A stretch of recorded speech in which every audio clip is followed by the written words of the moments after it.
Last class में geometric mean तक पढ़ा था। आज हार्मोनिक मीन कंप्लीट करेंगे। एक क्लास का ही टॉपिक है।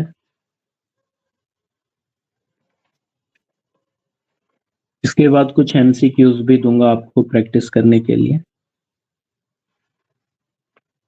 मतलब जो मेजर ऑफ सेंट्रल टेंडेंसी है वो हमारा आज समाप्त हो जाएगा। मेजर ऑफ सेंट्रल टेंडेंसी जिसमें एवरेज निकालने के 5 तरीके सीखने थे हमारे सिलेबस के according. Mean, median, mode, geometric mean, harmonic mean. तो आज हम हार्मोनिक मीन पढ़ेंगे।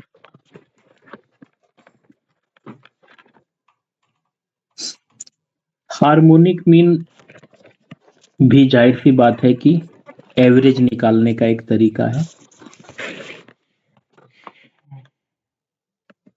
और हार्मोनिक मीन निकालने के लिए रेसिप्रोकल्स का इस्तेमाल किया जाता है। जैसे लॉग की टेबल होती है, एंटी लॉग की टेबल होती है, वैसे ही रेसिप्रोकल्स की भी टेबल होती। अगर आपको किसी वैल्यू का लॉग खोजना है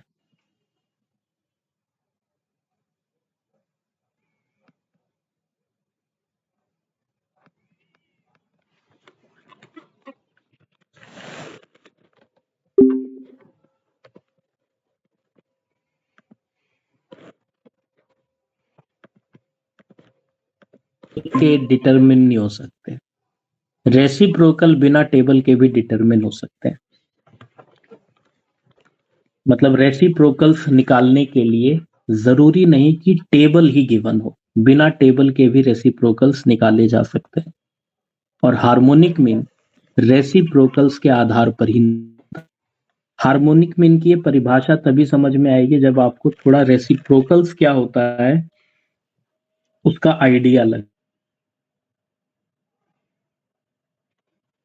जाए।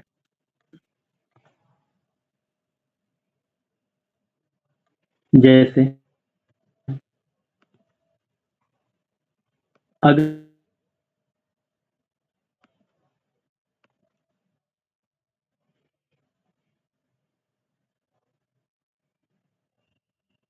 ऑफ एक्स वैल्यू, अगर कोई वैल्यू है एक्स, मैं उसका रेसिप्रोकल निकालना चाहता हूं, तो कैसे निकालूंगा?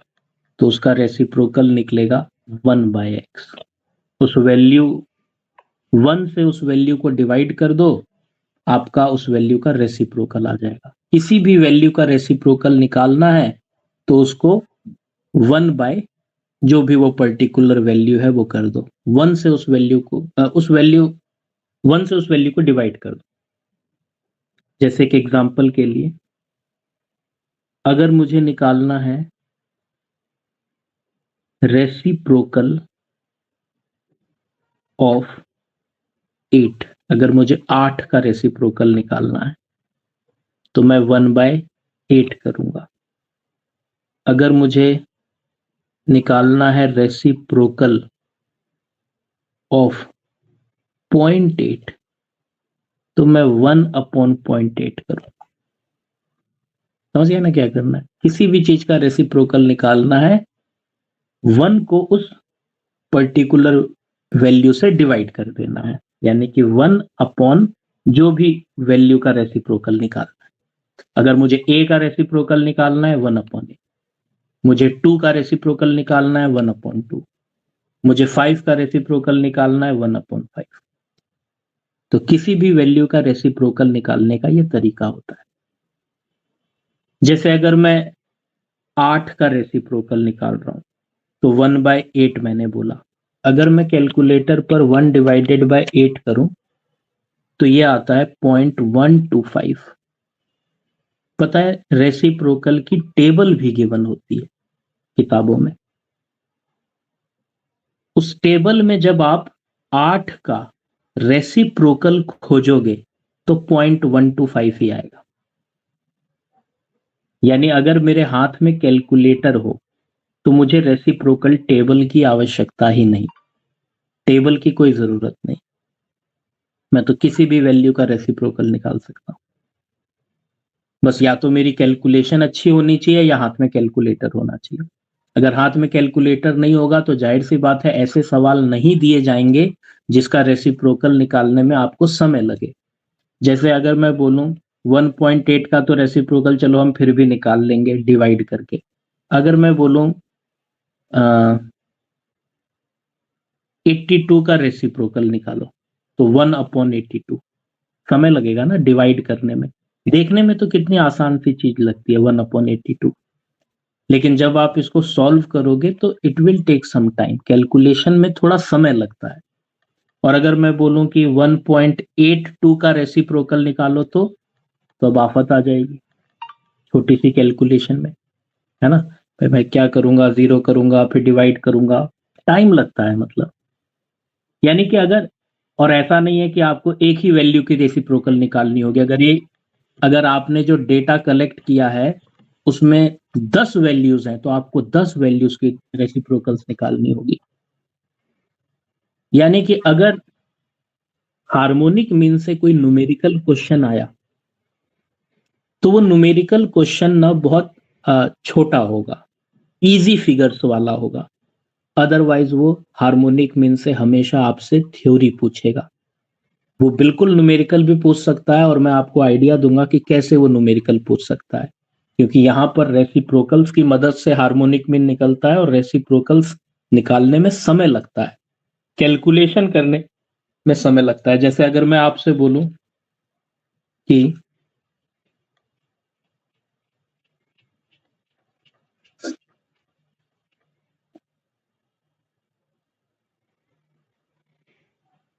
मेरे पास एक डेटा सेट है जिसमें 3 वैल्यूज हैं, 2, 4, 8।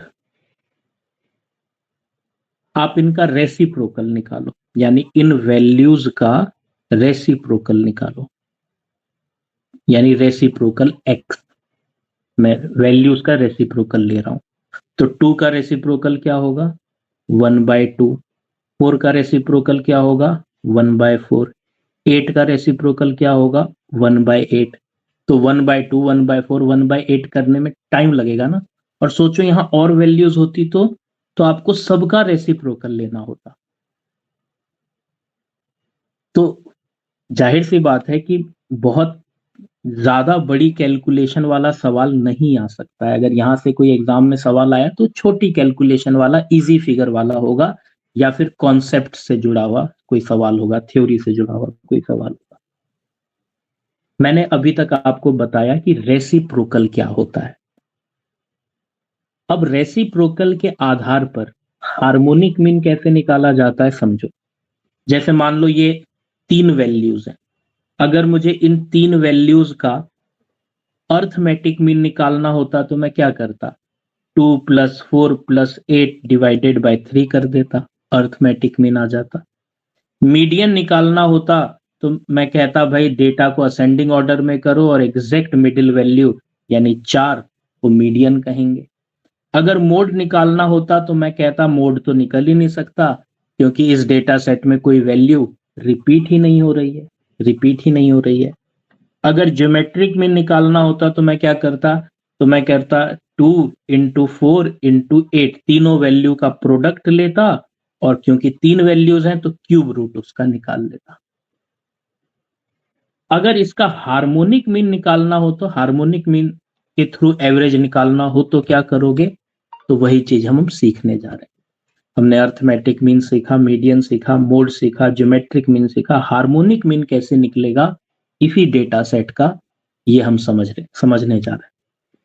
तो हार्मोनिक मीन निकालने के लिए सबसे पहले आपको क्या करना होता है, जो भी सेट ऑफ डेटा है आपके पास, जो भी वैल्यूज आपको दी गई हैं, आप उसको रेसिप्रोकल में कन्वर्ट कर लेते हो। मतलब आप उन वैल्यूज का रेसिप्रोकल कैलकुलेट कर लो। तो आपने क्या किया, ये जितनी भी वैल्यूज थी आपने इन वैल्यूज को रेसिप्रोकल में कन्वर्ट किया। फिर आप इन रेसिप्रोकल्स का अर्थमेटिक मीन कैलकुलेट करो। अर्थमेटिक मीन जानते हो ना क्या होता है, अर्थमेटिक मीन मतलब वही एक्स बार, ठीक है ना। तो मैं कह रहा हूं कि इन रेसिप्रोकल्स का अर्थमेटिक मीन यानी एवरेज कैलकुलेट करो। अब मैं अर्थमेटिक मीन कैसे निकालूंगा भाई, इन रेसिप्रोकल्स का। तो 1/2 प्लस 1/4 प्लस 1/8, 3 हो गया ना रेसिप्रोकल, डिवाइडेड बाय 3। ऐसे ही तो निकलता है ना अर्थमेटिक मीन। अर्थमेटिक मीन कैसे निकलता है, सारे आइटम्स को जोड़ के नंबर ऑफ आइटम से डिवाइड कर दो। मैंने क्या किया, पहले वैल्यू को रेसिप्रोकल्स में कन्वर्ट किया, फिर रेसिप्रोकल्स का मैंने एवरेज लिया अर्थमेटिक में। अब एवरेज लेने के बाद जो एवरेज आया वो तो रेसिप्रोकल्स में होगा, उसको वापस से वैल्यू में कन्वर्ट करना है। तो अब आप क्या करो, आप रेसिप्रोकल ले लो ऑफ अर्थमेटिक मीन, यानी ये जो आपने अर्थमेटिक मीन कैलकुलेट किया ना, ये जो अर्थमेटिक मीन कैलकुलेट किया इसका रेसिप्रोकल ले लो। अगर मैं इस अर्थमेटिक मीन का रेसिप्रोकल लूंगा तो, क्योंकि उल्टा हो जाता है ना रेसिप्रोकल, जैसे कि एग्जांपल के लिए ए का रेसिप्रोकल होगा 1/a, बी का रेसिप्रोकल होगा 1/b, 10 का रेसिप्रोकल होगा 1/10, और मैं बोलूं कि 1/2 प्लस 1/4 प्लस 1/8 अपॉन 3 का रेसिप्रोकल क्या होगा, तो इसका रेसिप्रोकल होगा 1/1/2 प्लस 1/4 प्लस 1/8 अपॉन 3। आपको पता है कि ये 3 ऊपर चला जाएगा मैथमेटिकली। भाई ए अपॉन बी अपॉन सी को मैं ए इंटू सी अपॉन बी लिख सकता हूं ना मैथमेटिकली। तो ये 3 ऊपर चला जाएगा, तो इस पर्टिकुलर एवरेज का reciprocal 3 divided by 1/2 plus 1/4 plus 1/8 होगा। और ये जो आपने रेसिप्रोकल लिया, ये जो आपने रेसिप्रोकल लिया, यही होगा आपका हार्मोनिक मीन। इसी को हार्मोनिक मीन कहते हैं। अब आप प्रोसेस को पकड़ोगे ना तो डेफिनेशन एकदम तीर की तरह दिमाग में घुसेगी। प्रोसेस को अगर आप समझ गए तो मैंने क्या किया, वैल्यू को रेसिप्रोकल्स में कन्वर्ट किया, रेसिप्रोकल्स का एवरेज लिया और उस एवरेज का दोबारा रेसिप्रोकल ले लिया, वो अर्थमेटिक मीन का दोबारा रेसिप्रोकल ले लिया।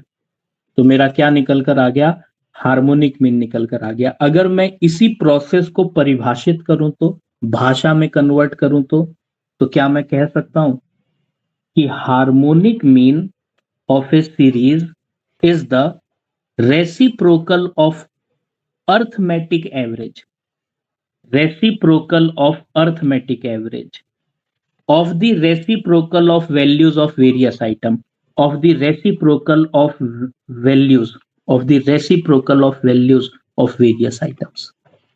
क्या कह रहा है कि अर्थमेटिक मीन जो वेरियस आइटम्स है ना, किसी भी वेरिएबल के जो वेरियस आइटम्स हैं उनके रेसिप्रोकल के एवरेज के रेसिप्रोकल को हार्मोनिक मीन कहते हैं। जितनी भी वैल्यूज हैं, इन वैल्यूज के रेसिप्रोकल, ऐसे लिख देते हैं, जितनी भी वैल्यूज हैं उन वैल्यूज को हम एक्स से डिनोट करते हैं, उन वैल्यूज के रेसिप्रोकल को, यानी कि रेसिप्रोकल एक्स, जितनी भी वैल्यूज हैं उनके रेसिप्रोकल के अर्थमेटिक मीन के रेसिप्रोकल को, रेसिप्रोकल ऑफ अर्थमेटिक मीन को हार्मोनिक मीन कहते हैं। तो परिभाषा इसकी बड़ी सर घुमाने वाली है, इसलिए मैंने आपको थोड़ा सा प्रोसेस से समझाया, वरना आपको इसकी डेफिनेशन बहुत कंफ्यूज करेगी कि अरे क्या लिखा हुआ है। ठीक है, तो एक बार मैं फिर इसको रीड करूंगा। ये अर्थमेटिक मीन क्या है, ये अर्थमेटिक मीन, ये सॉरी हार्मोनिक मीन जो है वो रेसिप्रोकल है अर्थमेटिक मीन का। या हार्मोनिक मीन जो है वो रेसिप्रोकल है अर्थमेटिक मीन का। कौन सा अर्थमेटिक मीन? जो कि वैल्यूज के रेसिप्रोकल का है। जो भी अल्टीमेटली वैल्यूज थी उसके रेसिप्रोकल के अर्थमेटिक मीन के रेसिप्रोकल को हार्मोनिक मीन कहते हैं। अब जैसे मैं यहां पर इस वाले एग्जाम्पल में हार्मोनिक मीन निकालूं तो कैसे निकालूंगा? जैसे इस एग्जाम्पल में मेरे पास एक वेरिएबल है x, इसकी 5 वैल्यूज हैं। तो सबसे पहले मैं क्या करूंगा, हर वैल्यू का रेसिप्रोकल निकालूंगा जिसे हम बोलेंगे रेसिप्रोकल x। तो पहले मैं हर वैल्यू का रेसिप्रोकल निकालूंगा, हर वैल्यू का रेसिप्रोकल। तो 5 का रेसिप्रोकल 1/5, 10 का रेसिप्रोकल 1/10, 15 का रेसिप्रोकल 1/15, 20 का रेसिप्रोकल 1। मैं इसे सॉल्व नहीं कर रहा हूं, आप 1/5 को 1/5.2 भी लिख सकते हो।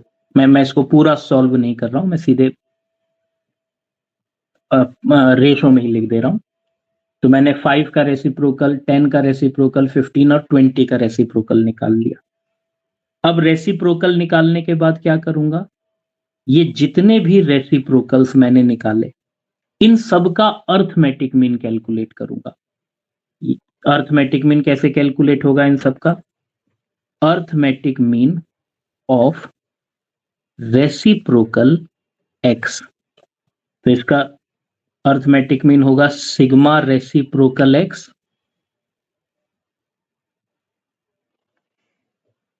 Divided by n। जैसे अर्थमेटिक मीन निकलता है सिग्मा x अपॉन n, तो मैं x का नहीं रेसिप्रोकल का अर्थमेटिक मीन ले रहा हूं। तो इसको पहले टोटल करूंगा, यानी कि sigma reciprocal x upon n। तो सिग्मा रेसिप्रोकल कितना हो जाएगा? 1/5 plus 1/10 plus 1/15 plus 1/20 divided by 4। तो मैंने सारी वैल्यूज का रेसिप्रोकल लिया और उस रेसिप्रोकल का अर्थमेटिक मीन यानी एवरेज ले लिया। तो मैंने रेसिप्रोकल का एवरेज ले लिया। अब मैं क्या करूंगा, दोबारा से रेसिप्रोकल निकालूंगा ऑफ अर्थमेटिक मीन।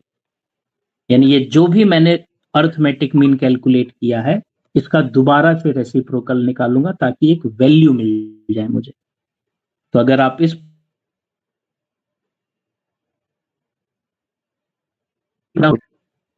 4/4/1/5, 1/10, 1/15, 1/20 मैथमेटिकली अब आप इसको सॉल्व कर लो। सॉल्व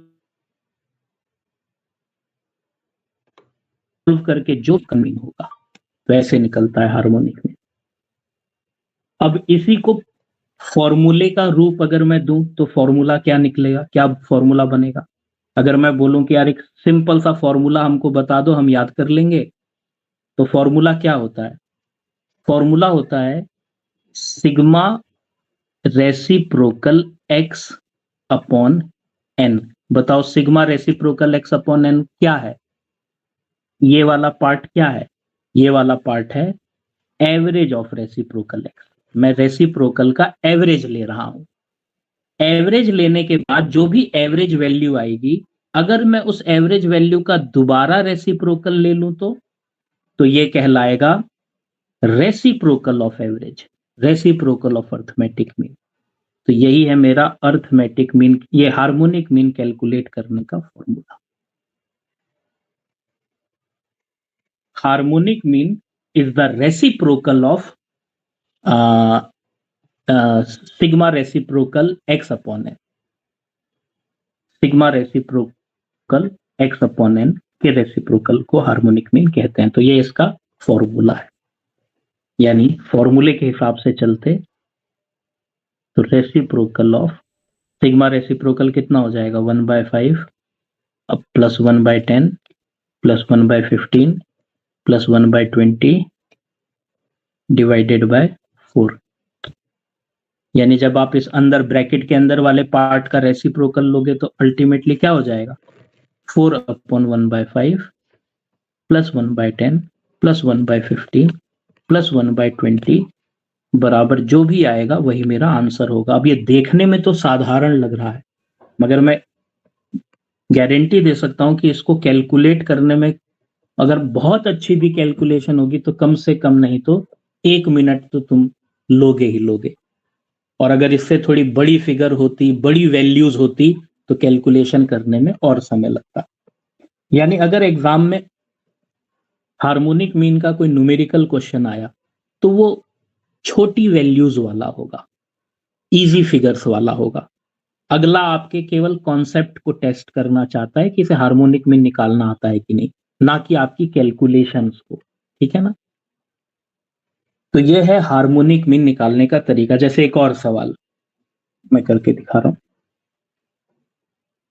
यहां पर 5 वैल्यूज हैं। जैसे जैसे वैल्यूज बड़ी होती रहेंगी कैलकुलेशन कॉम्प्लेक्स होता रहेगा। कैलकुलेटर हो तो फिर तो कोई दिक्कत नहीं, टेबल हो तो भी कोई दिक्कत नहीं।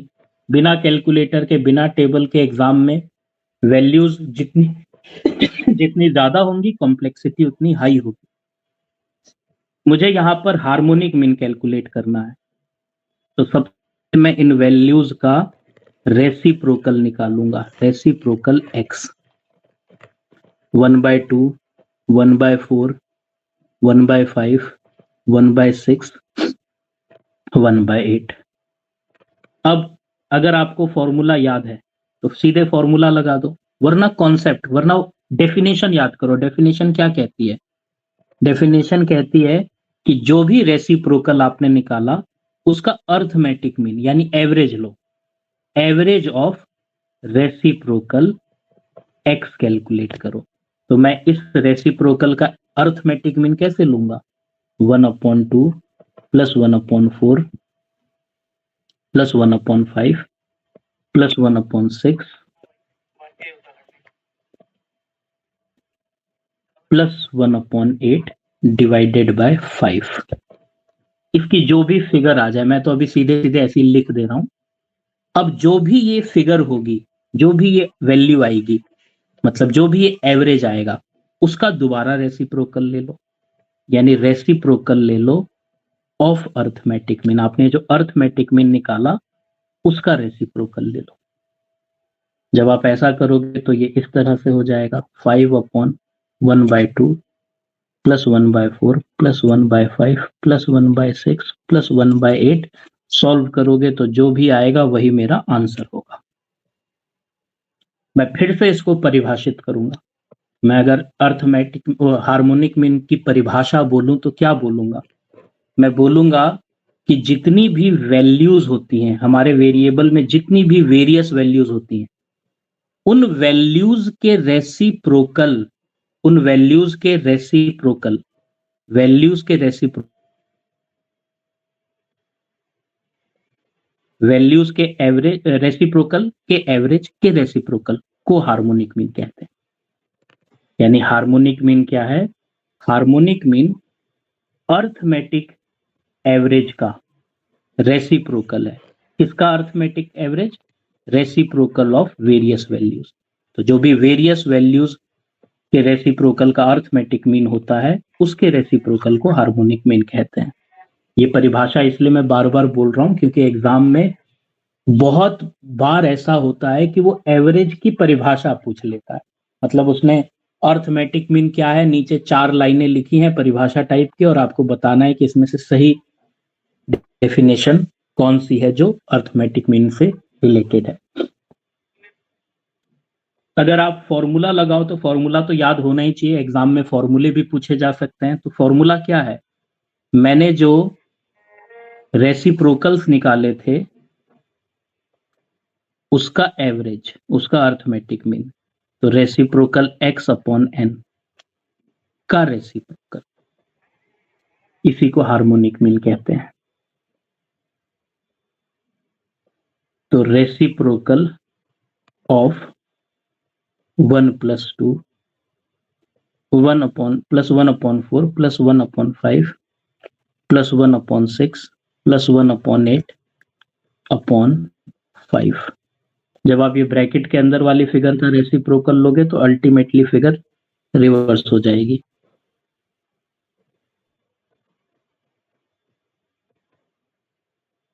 देना कि इसका फाइनल आंसर क्या रहा है। जो भी आएगा वही मेरा आंसर होगा।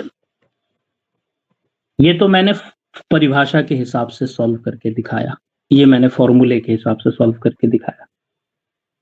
क्या आपको समझ में आया कि हार्मोनिक मीन कैसे कैलकुलेट करते हैं? बोलो। हार्मोनिक मीन अगर आपको कभी निकालने के लिए आ जाए तो आपको पता है ना आपको क्या करना है। बिल्कुल, क्योंकि जब मुझे उसे कैलकुलेट करना आता है तो फिर तो आप मेरे से हार्मोनिक मीन के बारे में पूछोगे तो मैं अटक कैसे जाऊंगा, जब मुझे उसका प्रोसेस ही पता है कि हार्मोनिक मीन निकलता कैसे है। तो आप मेरे से उसकी परिभाषा पूछ लो या उसके प्रोसेस से जुड़ी हुई कोई चीज पूछ लो या किसी वैल्यू का रेसिप्रोकली निकालने के लिए आ गया बाई चांस, है ना। भाई हार्मोनिक मीन अगर मेरे सिलेबस में है तो वो रेसिप्रोकल से भी जुड़ा हुआ कोई सवाल पूछ सकता है। अगर वो पूछ ले कि भाई 10 का रेसिप्रोकल क्या होगा, तो मुझे मालूम होना चाहिए कि 10 का रेसिप्रोकल 1/10 होगा। ठीक। अभी तक जो मैंने आपको रेसिप्रोकल निकालना सिखाया वो इंडिविजुअल सीरीज में था, कि अगर मेरे से कोई पूछे कि भाई इंडिविजुअल सीरीज में रेसिप्रोकल निकालने का क्या फॉर्मूला होता है, तो मैं बोलूंगा इंडिविजुअल सीरीज में, सॉरी, हार्मोनिक मीन निकालने का फॉर्मूला। तो इंडिविजुअल सीरीज में हार्मोनिक मीन निकालने के लिए reciprocal into sigma reciprocal x upon n करते हैं। लेकिन अगर डिस्क्रीट या कंटिन्यूस सीरीज हो तो डिस्क्रीट सीरीज वो जिसमें वैल्यूज और उसकी रिपीटेशंस गिवन होती है, कंटिन्यूस जिसमें क्लास इंटरवल्स और उसकी रिपीटेशंस गिवन होती है। डिस्क्रीट और कंटिन्यूस सीरीज में फ्रीक्वेंसीज होती हैं, हर एक वैल्यू की रिपीटेशन गिवन होती है। तो वहां पर हार्मोनिक मीन निकालने का तरीका बस इतना हो जाएगा कि रेसिप्रोकल ऑफ, जैसे अर्थमेटिक मीन कैसे निकालते थे डिस्क्रीट सीरीज में, sigma F x upon sigma F करते थे ना, तो ये भी तो अर्थमेटिक मीन है ना, लेकिन रेसिप्रोकल्स का अर्थमेटिक मीन है। तो sigma F reciprocal x upon sigma F, ये हो जाएगा फॉर्मूला डिस्क्रीट और कंटिन्यूस सीरीज में। अगर वेटेड हार्मोनिक मीन निकालना हो तो वेटेड हार्मोनिक मीन वो होता है जिसमें हर वैल्यू के साथ वेट गिवन होती है। तो वेटेड हार्मोनिक मीन कैलकुलेट करने के लिए reciprocal into weighted arithmetic mean निकालना होगा। वेटेड अर्थमेटिक मीन आपको याद है ना कैसे निकलता था, sigma W X upon sigma W. Weighted arithmetic mean मतलब ये एक्स बार, तो आप रिवाइज करना, ये सब पढ़ा हुआ है हमने। तो weighted arithmetic mean sigma W X upon sigma W. तो यहां पर भी तो मैं रेसिप्रोकल का अर्थमेटिक मीन ही ले रहा हूं, तो sigma W reciprocal x divided by sigma W. फॉर्मूले याद रखने बड़े आसान है अगर एग्जाम में फॉर्मूला आता है। अगर कोई न्यूमेरिकल आया तो निश्चित तौर पे वो इंडिविजुअल सीरीज का होगा। डिस्क्रीट और कंटिन्यूस सीरीज के न्यूमेरिकल करने में तो बहुत समय लग जाएगा भाई। जैसे मैं आपको एक आइडिया देता हूं, मान लो ये वैल्यूज हैं, मान लो ये वैल्यूज है और ये फ्रीक्वेंसीज हैं, ये 10 है, 15 है, 20 है, 25 है। ठीक है, 10 3 बार रिपीट हुआ, 15 4 बार रिपीट हुआ, 20 2 बार रिपीट हुआ, 25 3 बार रिपीट हुआ या 5 बार रिपीट हुआ। मतलब एक डेटा सेट में 10 एक ऐसी वैल्यू है जो 3 बार रिपीट हुई, तो मैंने 10 को 3 बार लिखने की बजाय 10 की फ्रीक्वेंसी 3 बार लिख दी। अगर आप 10 को इंडिविजुअली लिखो 3 बार तो इंडिविजुअल सीरीज है, 10 की फ्रीक्वेंसी लिख दो 3 बार, डिस्क्रीट सीरीज है। अगर ऐसा करूं तो फिर मैं क्या करूंगा, पहले मैं इन x का रेसिप्रोकल लूंगा, जैसे 1/10, 1/15, 1/20, 1/25। लेकिन ये जो रेसिप्रोकल लिया है वो तो आपने केवल एक वैल्यू का लिया है, मैंने तो सिर्फ 10 का रेसिप्रोकल लिया है, जबकि 10 तो 3 बार रिपीट हो रहा था। अगर आपको टोटल रेसिप्रोकल जानना है तो आपको इसे f से मल्टीप्लाई करना होगा ना, f रेसिप्रोकल x, क्योंकि आपने जो रेसिप्रोकल लिया वो तो एक वैल्यू का लिया है विच इज 10, लेकिन 10 तो 3 बार रिपीट हो रहा है, तो टोटल रेसिप्रोकल जानने के लिए 1/10 इंटू 3 करना होगा, यानी कि सीधे सीधे ये कितना हो जाएगा 3/10 हो जाएगा। ठीक है, इसी तरह से ये जो आपने रेसिप्रोकल लिया 15 का लिया, ये तो सिर्फ 15 का रेसिप्रोकल है। 15 तो एक ऐसी वैल्यू है जो 4 बार रिपीट हो रही है, तो इंटू 4 जब आप करोगे तो कितना हो जाएगा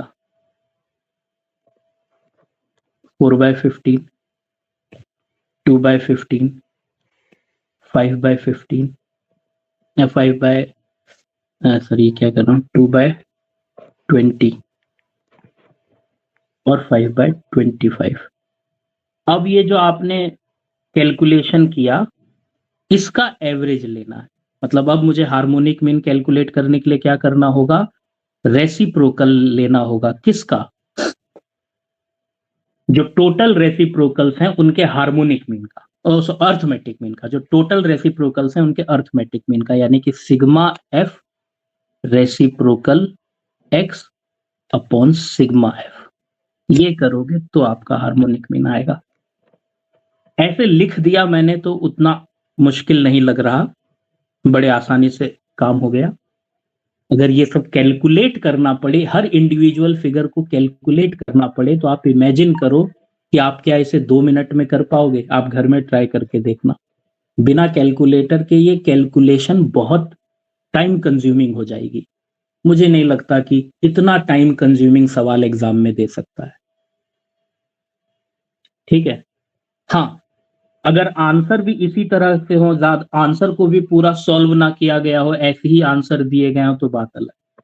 मतलब प्रोसेस आपको पता होना चाहिए। अगर बाई चांस हार्मोनिक मीन का कोई न्यूमेरिकल आ ही गया तो मैं क्या करूंगा, छोड़ के थोड़ी आ जाऊंगा।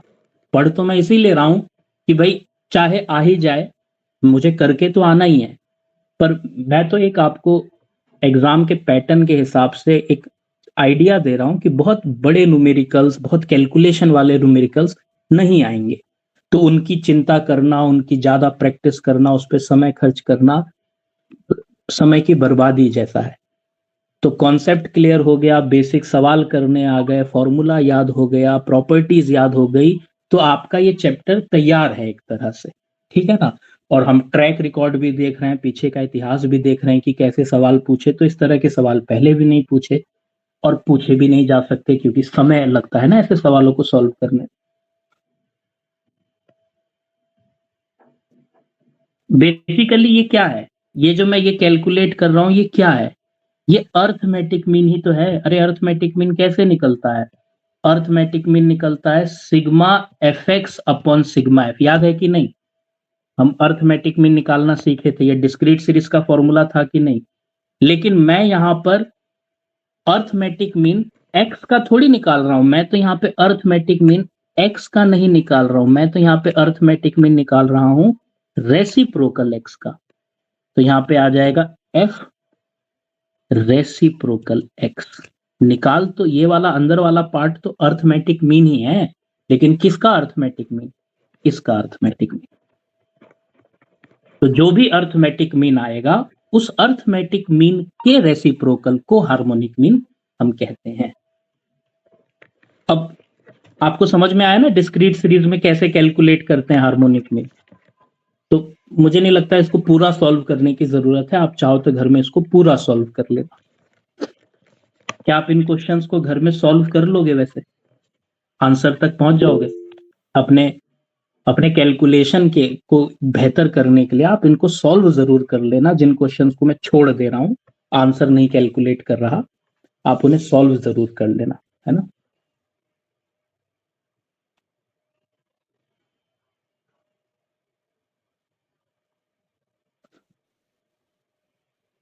अब जैसे ये एक सवाल है, ऐसा सवाल एग्जाम में आ जाए कोई दिक्कत नहीं है, आ सकता है।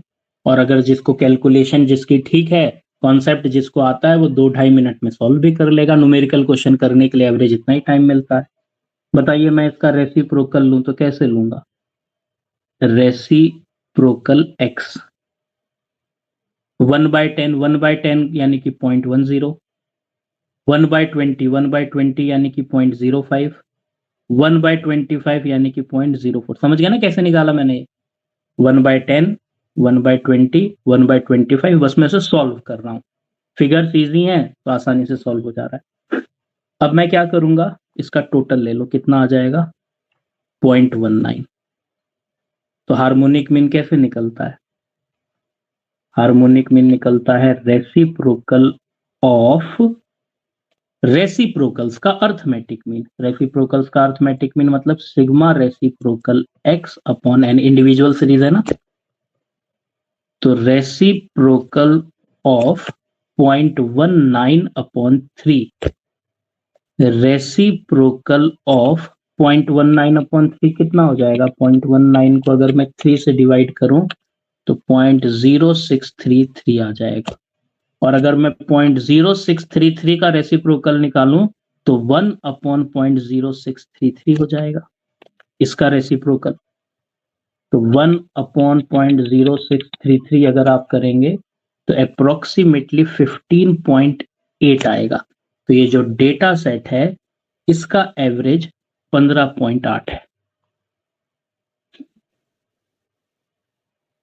तो इस तरह के सवाल हार्मोनिक मीन से न्यूमेरिकल में पूछे जा सकते हैं, यदि न्यूमेरिकल आया तो। ठीक है ना?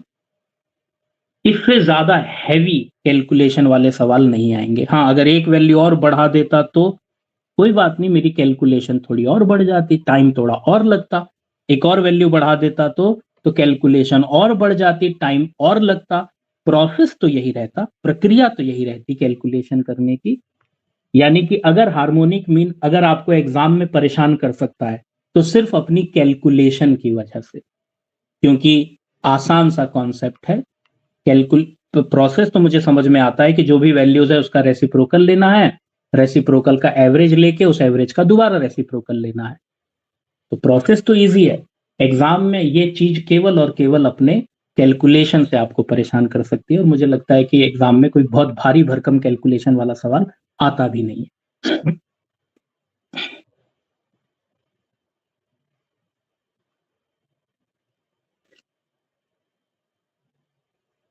अगर मान लो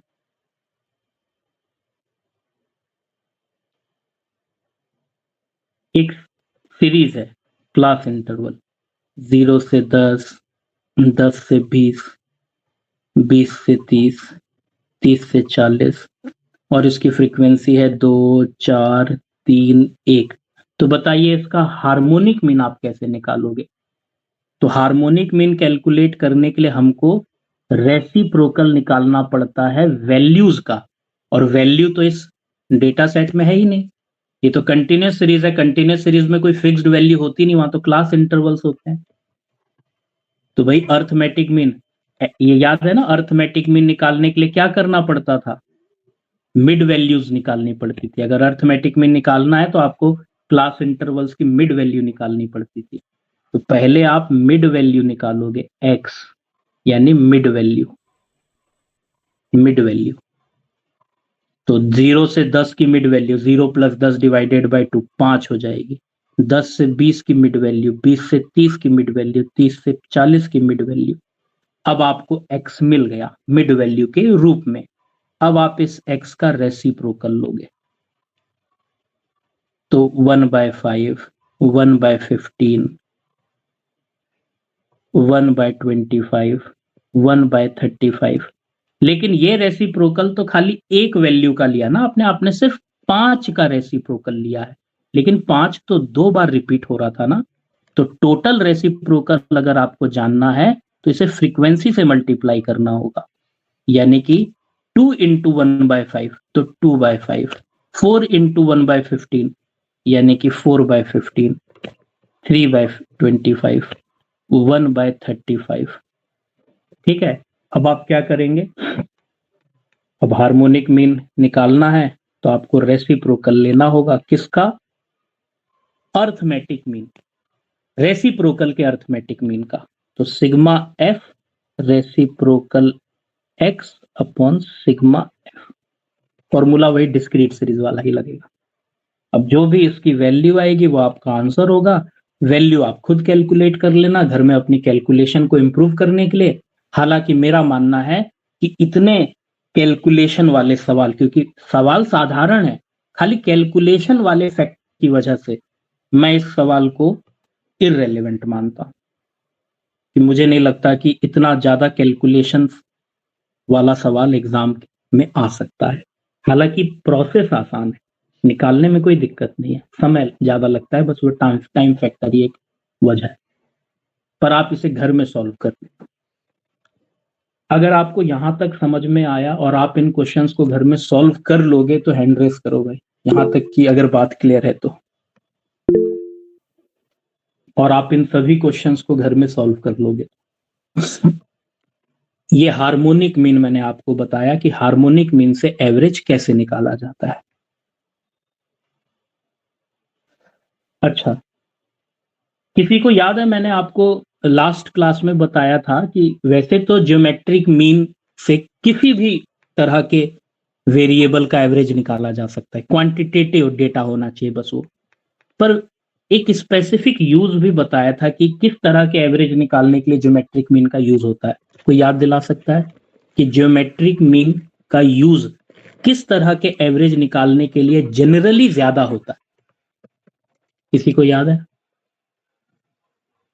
परसेंटेज चेंज निकालना, जो रेट्स के एवरेज निकालना, बिल्कुल, जैसे इंटरेस्ट का रेट, डेप्रिसिएशन का रेट, जो भी परसेंटेज चेंज होता है, ऐसे ऐसे ऐसे केसेस में ज्योमेट्रिक मीन को प्रेफरेंस दिया जाता है। ऐसा नहीं है कि परसेंटेज चेंज वाले एवरेज केवल ज्योमेट्रिक मीन से ही निकलते हैं, पर ज्योमेट्रिक मीन से निकालना ज्यादा रेलेवेंट माना जाता है। उसी तरह से हार्मोनिक मीन का इस्तेमाल मोस्टली एवरेज स्पीड निकालने के लिए, रेट ऑफ वेलोसिटी निकालने के लिए, या average rate of price calculate करने के लिए किया जाता है। याद रखना, मैं नहीं कह रहा हूं कि एवरेज स्पीड हमेशा हार्मोनिक मीन से निकलता है। मेरी ये स्टेटमेंट है जनरली। मैं एवरेज स्पीड एक्स बार से भी निकाल सकता हूं, मैं average rate of price x bar से भी निकाल सकता हूं, पर जनरली यानी ज्यादातर इन चीजों का एवरेज हार्मोनिक मीन निकाला जाता है। ये जरूर याद रखना कि हार्मोनिक मीन का यूज जनरली कहां होता है और ज्योमेट्रिक मीन का यूज जनरली कहां होता है। एमसीक्यूज ऐसे ऐसे सवालों से बनते हैं। तो जब एवरेज स्पीड निकालनी हो, वेलोसिटी निकालनी हो, प्राइस का एवरेज निकालना हो, ठीक है ना, जब भी डिस्टेंस की बात हो रही हो, स्पीड की बात हो रही हो, वेग की बात हो रही हो, तो फिर हार्मोनिक मीन एक अच्छा एवरेज माना जाता है। ठीक है,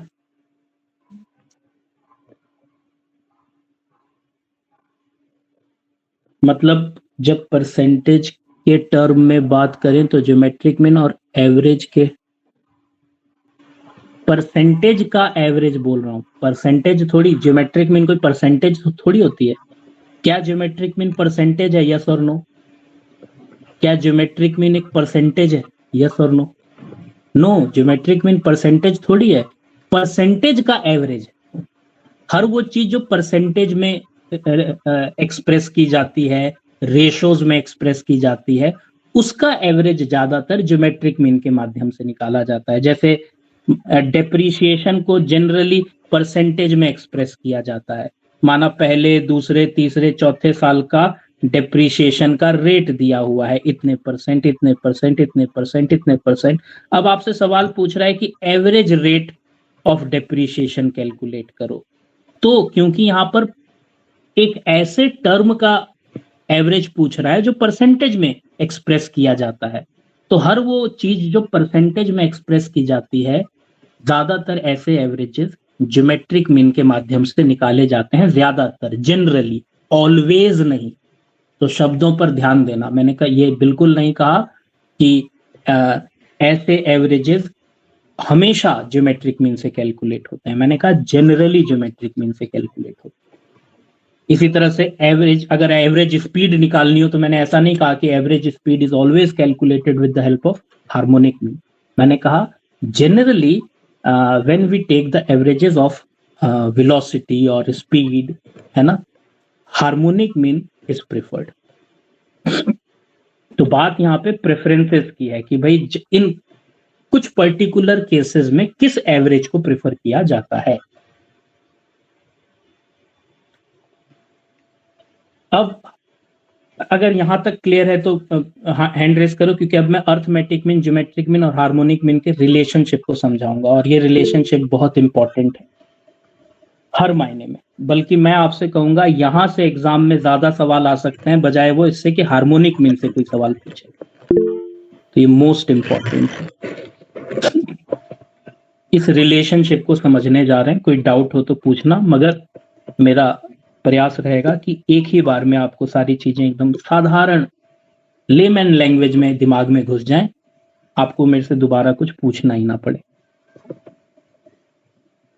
रिलेशनशिप बिटवीन अर्थमेटिक मीन मतलब वही भाई एवरेज एक्स बार, है ना।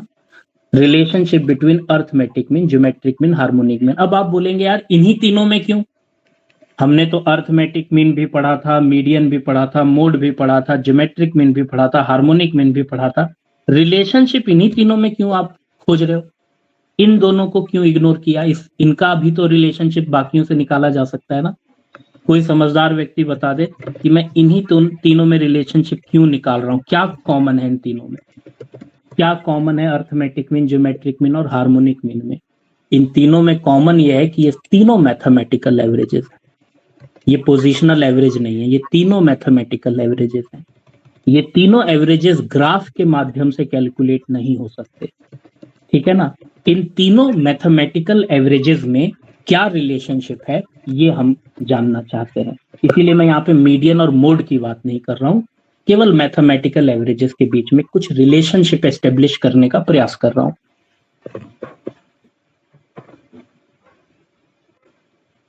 मैं आपसे जो पूछूंगा आप मुझे बताना, क्या अर्थमेटिक मीन ज्योमेट्रिक मीन के बराबर हो सकता है? यस और नो? क्या अर्थमेटिक मीन ज्योमेट्रिक मीन के बराबर हो सकता है? यस और नो? यस, हो सकता है, बिल्कुल हो सकता है। ये हमने पढ़ा था, ये हमने ज्योमेट्रिक मीन की प्रॉपर्टी में पढ़ा था। अच्छा, अर्थमेटिक मीन, ज्योमेट्रिक मीन और हार्मोनिक मीन, ये तीनों ही एवरेजेस सेम आएंगे किसी भी सीरीज में। ये तीनों एवरेज सेम आएंगे अगर उस सीरीज के सभी वैल्यूज, सभी आइटम्स आइडेंटिकल हो। अगर उस सीरीज की सभी वैल्यूज या सभी आइटम्स आइडेंटिकल हो तो उसके तीनों एवरेजेस सेम आएंगे। ये तो ऑब्वियस सी बात है यार। मतलब एक एग्जांपल से इस बात को समझो। ये कहना चाहता है कि अगर एक डेटा सेट में सभी वैल्यूज आइडेंटिकल हो, जैसे माना एक डेटा सेट है जिसमें पहली वैल्यू 2 है, दूसरी भी 2 है, तीसरी भी 2 है, चौथी भी 2 है, यानी सारी वैल्यूज आइडेंटिकल है। अगर सारी वैल्यूज आइडेंटिकल है तो आप इसका अर्थमेटिक मीन कैसे निकालोगे? यानी कि एक्स बार सिग्मा एक्स अपॉन एन करोगे। सिग्मा एक्स अपॉन एन का मतलब है 8 डिवाइडेड बाय 4 करोगे तो एवरेज 2 आ जाएगा। अगर आप इसका ज्योमेट्रिक मीन निकालोगे तो कैसे निकालोगे? 2 इंटू 2 इंटू 2 इंटू 2 का फोर्थ रूट। तो भैया 2 इंटू 2 इंटू 2 इंटू 2 का फोर्थ रूट तो 2 ही आएगा ना। और अगर आप इसका हार्मोनिक मीन कैलकुलेट करोगे तो हार्मोनिक मीन कैसे कैलकुलेट होता है? Reciprocal of sigma reciprocal x upon N. तो जरा सिग्मा रेसिप्रोकल एक्स निकालें इसका। 1/2 का रेसिप्रोकल हो जाएगा 1/2, यानी कि 0.5 0.5 0.5 0.5 टोटल 2। तो reciprocal of sigma reciprocal x यानी 2/4। 2/4 का मतलब हो गया रेसिप्रोकल ऑफ 0.5, और 0.5 का जब आप दोबारा से रेसिप्रोकल लोगे तो 2 ही आ जाएगा। क्या ऑब्जर्व किया? अर्थमेटिक मीन भी सेम, ज्योमेट्रिक मीन भी सेम और हार्मोनिक मीन भी सेम। दैट इज AM बराबर GM बराबर HM। ऐसा कब होता है? ऐसा तब होता है जब एक डेटा सेट की सारी वैल्यू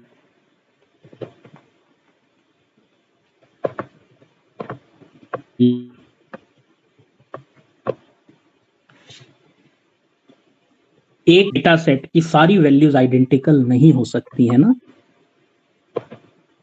लेकिन एक हाइपोथेटिकल कॉन्सेप्ट है कि अगर एक डेटा सेट की सारी वैल्यूज आइडेंटिकल हो तो फिर ये तीनों ही एवरेज एक समान आएंगे, और जब तीनों ही एवरेज एक समान आए तो इट इज इमटेरियल कि आप कौन सा एवरेज निकाल रहे हो। फिर क्या फर्क पड़ता है कि आप कौन सा एवरेज निकाल रहे हो, क्योंकि सारे एवरेज सेम ही आएंगे। ठीक है, अब मान लो एग्जाम में ये सवाल आ जाए और बोले इसका हार्मोनिक मीन निकालो, और अगर उस समय आपको ये प्रॉपर्टी याद हो तो आपका कितना समय बचेगा। अब हार्मोनिक मीन निकालने के लिए अगर मान लो एक सवाल आ गया जिसमें वैल्यूज हैं 15 15 15 15 15, यानी सवाल में लिखा हुआ है कि if in a series a value 15 is repeated for 5 times, तो बताओ उसका हार्मोनिक मीन क्या होगा। बोल रहा है कि अगर एक डेटा सेट में 15 अगर 5 बार रिपीट हुआ तो बताओ उसका हार्मोनिक मीन क्या होगा, यानी 15 5 बार रिपीट हुआ, यानी कि एक डेटा सेट में 15 5 बार आ रहा है, यानी एक डेटा सेट में सारी वैल्यूज आइडेंटिकल है 15 15 15 15। तो मैं इसका रेसिप्रोकल लूंगा, फिर हार्मोनिक मीन निकालूंगा, कितना समय लग जाएगा। अरे सीधे 15 15 15 का एवरेज भी कितना होगा 15, तो इसका ज्योमेट्रिक मीन भी 15, हार्मोनिक मीन भी 15, यानी कि अगर मुझे ये प्रॉपर्टी याद है तो फिर तो कोई दिक्कत ही नहीं, फिर तो मैं बिना कैलकुलेशन के खाली प्रॉपर्टी की मदद से आंसर पे पहुंच जाऊंगा। यानी एग्जामिनर जानता है कि इतना बड़ा क्वेश्चन सॉल्व करने में तो बहुत टाइम लग जाएगा, सॉल्व थोड़ी करवाना था उसको, तो केवल ये टेस्ट करना था कि आपको प्रॉपर्टी याद है कि नहीं। प्रॉपर्टी याद है तो ऐसे सवाल तो बिना कैलकुलेशन के सॉल्व होते हैं। जैसे एक एग्जांपल के लिए माना कि एक डेटा सेट की एवरेज है, एक डेटा सेट का एवरेज है 15, अगर मैं उस डेटा सेट की हर वैल्यू को 3 से डिवाइड कर दूं तो बताओ मेरा नया एवरेज क्या होगा। अगर मैं उस डेटा सेट की हर वैल्यू को 3 से डिवाइड कर दूं तो मेरा नया एवरेज क्या होगा। 15 इंटू 3, 15 प्लस 3, 15 डिवाइडेड बाय 3, या फिर 50। बताओ, प्रॉपर्टी याद होनी चाहिए अर्थमेटिक मीन की। किस किस को याद है, क्या होगा इसका आंसर। अगर मेरे किसी डेटा सेट का एवरेज 15 है और मैं उस डेटा सेट की हर वैल्यू को 3 से डिवाइड कर दूं तो मेरा फाइनल एवरेज क्या निकल कर आएगा। तो मेरा एवरेज भी डिवाइडेड बाय 3 हो जाएगा। बताओ, जब हर वैल्यू को किसी कांस्टेंट से डिवाइड कर दो तो इसे क्या बोलते हैं, चेंज इन स्केल या चेंज इन ओरिजिन, क्या बोलते हैं इसे। अगर मैं हर एक वैल्यू को किसी कांस्टेंट से डिवाइड या मल्टीप्लाई कर दूं तो इसको डिवीजन मल्टीप्लिकेशन को क्या बोलते हैं, चेंज इन ओरिजिन या change in scale, change in scale. तो आपको हर चीज याद रखनी पड़ेगी, आपने जो जो पढ़ा हुआ है सब याद रखना पड़ेगा। अगर आप धीरे धीरे भूलने लग जाओगे तो फिर यही तो आपको साधारण लोगों में लाकर खड़ा कर देगा ना, बाकी के स्टूडेंट के साथ लाकर खड़ा कर देगा। अगर आप जो भी चीज पढ़ रहे हो और वो सब आपको याद रहता है तो ही आप बाकियों की भीड़ से अलग खड़े रहोगे कि भैया तुम भीड़ हो मैं अलग हूं, मैं निकाल लूंगा एग्जाम, क्योंकि मुझे जो भी मैंने पढ़ा है सब याद है। और जो भी पढ़ा है वो सब याद कैसे रहेगा, क्योंकि ये तो भैया ह्यूमन ब्रेन है, ये तो ऐसा मेमोरी तो किसी की नहीं है जो सब कुछ याद रख सके, मेरी भी नहीं, किसी की भी नहीं है भाई, मेरी क्या, किसी की भी नहीं है जो एक बार कोई पढ़ ले तो उसे जीवन भर याद रखेगा। याद रखने का एक ही तरीका है कि समय समय पर उसको रिवाइज करते रहो, दोबारा देखते रहो, दोबारा पढ़ते रहो। किसी भी चीज को छोड़ देने से वो दिमाग से निकल ही जाता है, आप उसे भूल ही जाते है ना। मेरे को इसलिए याद रहता है क्योंकि मैं बार बार पढ़ाता रहता हूँ, तो मेरा भी रिपीट हो रहा है ना, इसी वजह से बार बार रिपीटेशन ही तो हो रहा है पढ़ाने की वजह से, इसलिए मुझे रट गया है, याद हो गया है। अगर आप भी 4-5 बार रिपीट कर लो तो आपको भी याद हो जाएगा, 40-50 बार रिपीट कर लो तो शायद आपको भी एकदम पढ़ाने जितना याद हो जाएगा, इस लेवल का याद हो जाएगा कि आप किसी को पढ़ाने लग जाओ। तो याद करने का, रिटेन करने का यही सबसे बढ़िया तरीका है, रिपीटेशन। रिपीट करो, बस जो पढ़ा है उसको भूलने के लिए ज्यादा समय ही मत दो। हार्ट बीट बहुत तेज हो जाती है एग्जाम में। हार्ट बीट तेज हो जाती है, इसका तो भैया एक ही सबसे पहला इलाज तो यही है, प्रॉपर नींद। मैं गारंटी दे रहा हूं कि जिनकी हार्ट बीट बहुत तेज होती, पहले दो बातें तो यार बहुत जरूरी है। सिलेबस आपका पूरा होना चाहिए, क्योंकि अगर मेरा सिलेबस ही पूरा नहीं है तो मैं तो वैसे ही घबरा रहा हूँ कि यार मैं तो क्या करूंगा एग्जाम में, मेरा तो कोर्स ही पूरा नहीं है। तो पहले तो आपका सिलेबस पूरा होना चाहिए। दूसरा, नींद पूरी होनी चाहिए। मैं गारंटी दे रहा हूँ कि जो लोग घबराते ज्यादा है ना एग्जाम के टाइम पे, वो हफ्ते भर ठीक से सोए नहीं होंगे, खास करके उन लास्ट के 2 दिनों में जब एग्जाम होने वाला था। अगर आप 7-8 घंटे की प्रॉपर नींद लो, जो कि हमेशा लेनी चाहिए, चाहे आप पढ़ रहे हो चाहे आप ना पढ़ रहे हो, तो बॉडी रिलैक्स्ड रहती है, उतना ज्यादा घबराहट नहीं होती है। जब बॉडी रिलैक्स्ड नहीं होती है ना तो घबराहट होती है। तो सोना बहुत जरूरी है भाई। चाहे मैं दिन में 10 घंटे भी पढ़ूंगा तो भी 8 घंटे की नींद बहुत जरूरी है, और चाहे मैं कुछ भी नहीं पढ़ूंगा तो भी 8 घंटे की नींद मेरे हिसाब से बहुत जरूरी। 7 से 8 घंटे की नींद बॉडी को रिलैक्स रखने के लिए। तो इन चीजों पर नींद पर काम करना बहुत जरूरी है, क्योंकि एग्जाम टाइम में नींद नहीं आती है, उस पर काम करना जरूरी है। और नींद ना आने की वजह से ना थोड़ा सा ना बॉडी एग्जॉस्ट हो जाती है। आप 4 दिन बहुत कम कम सोकर देखो, कभी 2 घंटा सो, कभी 3 घंटा सो, कभी 1 घंटा सो, एक दिन सो ही मत। तो आप फील करोगे आप बेवजह आपको घबराहट होने लगेगी। मतलब कोई एग्जाम भी नहीं है लेकिन आपको ऐसा लगेगा जैसे पता नहीं घबराहट, एग्जाम वाली घबराहट हो रही है। तो बॉडी को रिलैक्स करना बहुत जरूरी है। एक बहुत बड़ा फैक्टर है उस दिन घबराने का ये। और क्या बोलते हैं, ये तो फिजिकली रिलैक्स रहने वाली बात हुई। मेंटली रिलैक्स रहने के लिए भैया पॉजिटिव माइंडसेट होना चाहिए। ठीक है ना? पॉजिटिव माइंडसेट क्या हो जाएगा भैया, एक एग्जाम ही तो है। क्या तुम्हारा ये आखिरी एग्जाम है? क्या इस एग्जाम के बाद अब मेरा जीवन खत्म हो जाएगा? क्या अब मेरे को कोई दूसरे मौके नहीं मिलेंगे? अभी पिछले एग्जाम के बाद फिर मौका मिल तो रहा है तुमको भी, 1 साल के अंदर अंदर दूसरा मौका, है ना? फिर शायद 1 साल के अंदर तीसरा मौका भी मिल जाएगा। क्यों घबराना है? क्या पता ये वाला एग्जाम ना निकल पाया हो, क्योंकि इससे कुछ बेहतर मेरे लिए होने वाला है। एक पॉजिटिव माइंडसेट होना बहुत जरूरी है, क्योंकि हम सब जानते हैं कि यार अगर 60 सीट हैं और 100 बच्चे एग्जाम दे रहे हैं तो 40 का तो दिल टूटेगा ही, भले ही उन्होंने अच्छा क्यों ना पढ़ा हो। तो उनको माइंड मेकअप करना पड़ेगा ना, उनको इस माइंडसेट से पढ़ना पड़ेगा कि अगर मेरा नहीं भी निकल पाया तो मैं होपलेस थोड़ी हो जाऊंगा, मेरे को अगला मौका मैं भुना लूंगा।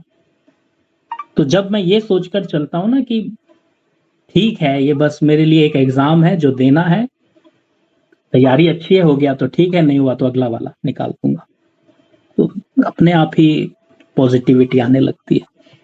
इसको लास्ट मानकर दुनिया भर का प्रेशर लेकर कि मेरे दोस्त का निकल जाएगा तो क्या होगा, मम्मी पापा तो बहुत मेरे से उम्मीद लगाए बैठे हैं, वो तो अपने रिश्तेदारों में, पड़ोसियों में, 10 लोगों में बात कर रहे हैं कि मेरा बच्चा तो बड़ा अच्छा पढ़ रहा है, इस बार तो निकाल देगा एग्जाम। इन चीजों से बड़ा प्रेशर आ जाता है बच्चे को।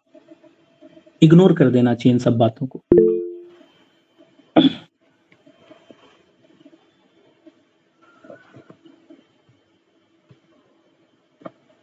357 अध्याचन पहुंच गए, अच्छी बात है भाई। अगर इतने सारे अध्याचन पहुंच गए तो कितना अच्छा मौका आने वाला है। 350 पोस्ट आ जाएगी तो मैं तो कह रहा हूँ एकदम बहुत ब्राइट चांसेस हैं, क्योंकि पढ़ने वाले बच्चे 400-500 ही हैं भाई, उन्हीं से फाइट होती है, उन्हीं 400-500 बच्चों ने सीट लेनी होती है अपनी। अगर 300 या 350 प्लस सीट आ गई तो अच्छा चांस है, क्योंकि बहुत सारे बच्चे तब पढ़ते हैं जब फॉर्म फॉर्म निकल आते हैं ना, तब वो पढ़ना शुरू करते हैं, तो वो केवल भीड़ का हिस्सा है ना? रियल कॉम्पिटिशन्स नहीं है। खैर, क्या आपको पहला वाला प्रॉपर्टी समझ में आ गया? क्या पहली वाली प्रॉपर्टी क्लियर है? वापस आओ, टॉपिक कंप्लीट करते हैं। क्या पहली वाली प्रॉपर्टी क्लियर है? अगर एक सीरीज के सभी आइटम्स आइडेंटिकल हो तो उस सीरीज में अर्थमेटिक मीन, ज्योमेट्रिक मीन और हार्मोनिक मीन सेम होगा। अच्छा, मगर ये तो एक हाइपोथेटिकल बात हो गई ना कि यार एक डेटा सेट में सारी वैल्यूज आइडेंटिकल कैसे हो सकती हैं? तो अगर आइडेंटिकल ना हुई तो क्या रिलेशन है तीनों के बीच में? अगर आइडेंटिकल ना हुई, नॉट आइडेंटिकल, तो आप मुझे बताओ अर्थमेटिक मीन ज्योमेट्रिक मीन से बड़ा होता है या छोटा होता है? बड़ा होता है या छोटा होता है? अर्थमेटिक मीन ज्योमेट्रिक मीन से बड़ा होता है या छोटा होता है? जनरली ग्रेटर, बड़ा होता है। और ज्योमेट्रिक मीन हार्मोनिक मीन से बड़ा होता है, या बराबर भी हो सकता है, या बराबर भी हो सकता है। यानी arithmetic mean is greater than और इक्वल टू ज्योमेट्रिक मीन, और geometric mean is greater than और इक्वल टू हार्मोनिक मीन। यानी कि ये स्टेटमेंट वैलिड होगी कब? अगर एक डेटा सेट के सारे आइटम्स आइडेंटिकल ना हो। अगर आइडेंटिकल हो फिर तो मैं ये बोलूंगा कि अर्थमेटिक मीन बराबर ज्योमेट्रिक मीन बराबर हार्मोनिक मीन। ऐसा ही होगा अगर सारी वैल्यू आइडेंटिकल हो। अगर सारी वैल्यू आइडेंटिकल ना हो तो क्या संभावना है कि अर्थमेटिक मीन ज्योमेट्रिक मीन से बड़ा या बराबर होगा, ज्योमेट्रिक मीन हार्मोनिक मीन से बड़ा या बराबर होगा। या फिर मैं इसको ऐसे भी तो बोल सकता हूं कि हार्मोनिक ये हार्मोनिक मीन छोटा या इक्वल होगा ज्योमेट्रिक मीन के, ज्योमेट्रिक मीन छोटा या इक्वल होगा अर्थमेटिक मीन के। एक ही बात है, दो तरीके से नरेट कर रहा हूं, ठीक है ना? ये वाली स्टेटमेंट कब वैलिड है? जब एक डेटा सेट की सारी वैल्यूज आइडेंटिकल ना हो। जैसे ये वाला डेटा सेट था, क्या इसमें सारी वैल्यूज आइडेंटिकल थी? एक 10 था, एक 20 था, एक 25 था? नहीं, सारी वैल्यू आइडेंटिकल नहीं है। तो यहां पर जब आप यहां पर जब आप तीनों का रिलेशनशिप निकालोगे तो तीनों का रिलेशनशिप कैसा होने की संभावना है? ऐसा या ऐसा, ऐसा या ऐसा। यहां पर फिर ये स्टेटमेंट वैलिड है, क्योंकि यहां पर हर वैल्यू एक समान नहीं है। तो जहां पर हर वैल्यू एक समान होती है वहां पर तीनों बराबर होते हैं, जहां पर हर वैल्यू एक समान नहीं होती वहां पर ये स्टेटमेंट आपको याद रखनी है। जैसे एक एग्जांपल से हम इसको वेरीफाई कर लेते हैं।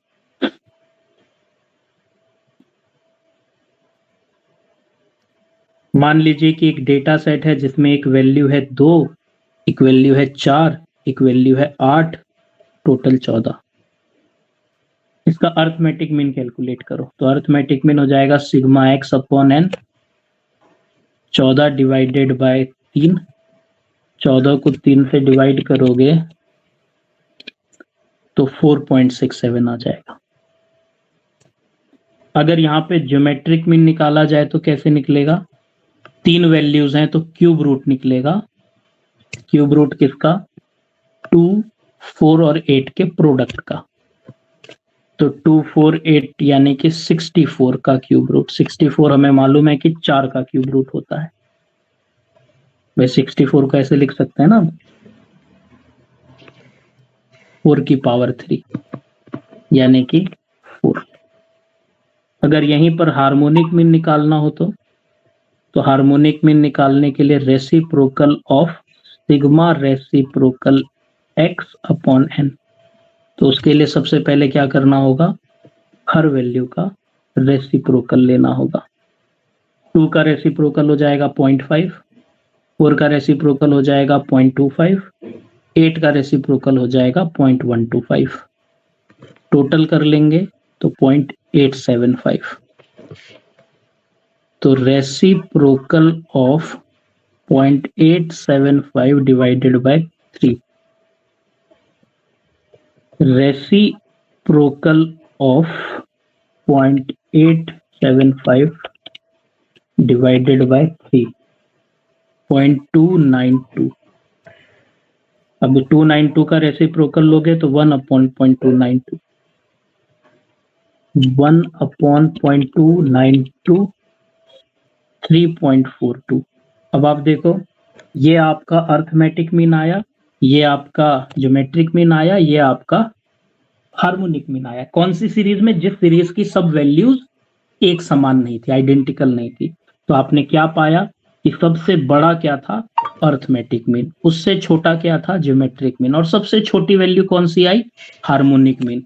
यानी कि अर्थमेटिक मीन ज्योमेट्रिक मीन से बड़ा था, ज्योमेट्रिक मीन हार्मोनिक मीन से बड़ा था इस वाले एग्जाम्पल में। हाँ, अर्थमेटिक मीन ज्योमेट्रिक मीन के बराबर भी हो सकता है, ज्योमेट्रिक मीन हार्मोनिक मीन के बराबर भी हो सकता है, तो भी कोई दिक्कत नहीं है, छोटा नहीं हो सकता। ठीक है ना? हालांकि इस वाले एग्जाम्पल में अर्थमेटिक मीन हार्मोनिक मीन से बड़ा है, geometric mean arithmetic mean geometric mean और हार्मोनिक मीन से बड़ा है, ज्योमेट्रिक मीन हार्मोनिक मीन से बड़ा है। इस वाले सवाल का आंसर दो। दिख रहा है कलर? इस वाले सवाल का आंसर बोल रहा है कि अगर एक डेटा सेट की सभी वैल्यूज आइडेंटिकल हो, सभी वैल्यूज आइडेंटिकल हो, तो मेरा आंसर सी होगा। ठीक है, और सभी वैल्यू आइडेंटिकल ना हो तो फिर मेरा आंसर ये होगा, ये ऐसा लिखा होना चाहिए।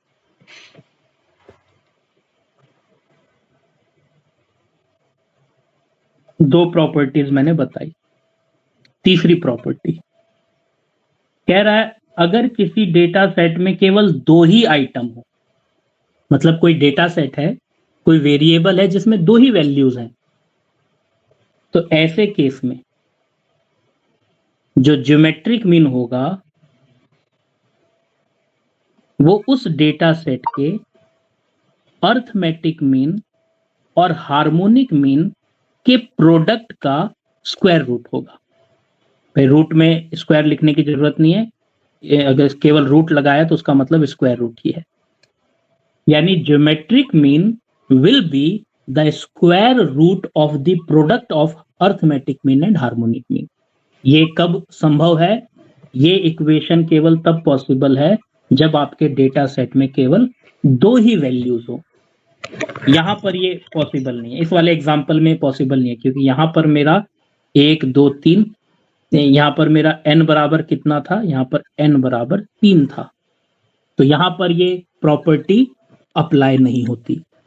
जहां पर सीधी सीधी भाषा में बोलूं, दैट इज व्हेन n बराबर 2, यानी कि जब आपके डेटा सेट में केवल दो ही नंबर ऑफ आइटम्स हो, n बराबर 2 हो, तब ये स्टेटमेंट वैलिड है। तब ज्योमेट्रिक मीन जो होता है वो अर्थमेटिक मीन और हार्मोनिक मीन के स्क्वायर रूट को कहते हैं। या आप इसे ऐसे भी तो लिख सकते हो भाई, क्या मैं इसे ऐसे नहीं लिख सकता? मतलब पूछने वाला तो कुछ भी पूछ सकता है ना। ज्योमेट्रिक मीन का स्क्वायर बराबर arithmetic mean into harmonic mean. बताओ क्या ये सही है मैथमेटिकली? क्या ये सही है मैथमेटिकली? अब इसी से मैं कुछ भी निकाल सकता हूं, कुछ भी निकाल सकता हूं। अगर मैं पूछूं कि यार अर्थमेटिक मीन क्या होगा, तो ज्योमेट्रिक मीन का square upon harmonic mean. Harmonic mean क्या होगा, तो मैं बोलूंगा ज्योमेट्रिक मीन का स्क्वायर अपॉन अर्थमेटिक मीन।